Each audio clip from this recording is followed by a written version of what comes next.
به نام خدا. مهدی رحیمی هستم از شرکت جعفرخان پایدار. برای این دستگاه اتفاق افتاده بود که کابلش آب خورده بود، تعویضش کردیم.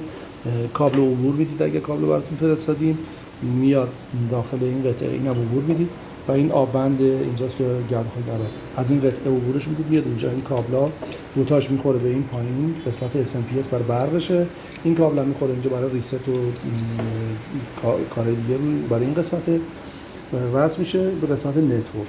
بعد این بدنه رو این دو تا پیچ باید بیاد اینجا قرار میگیره. اینو وقتی کابل رو زده یه جوری ببندید که گاز نگیره، اینو اینجا عبور میدید و پیچش میبندید.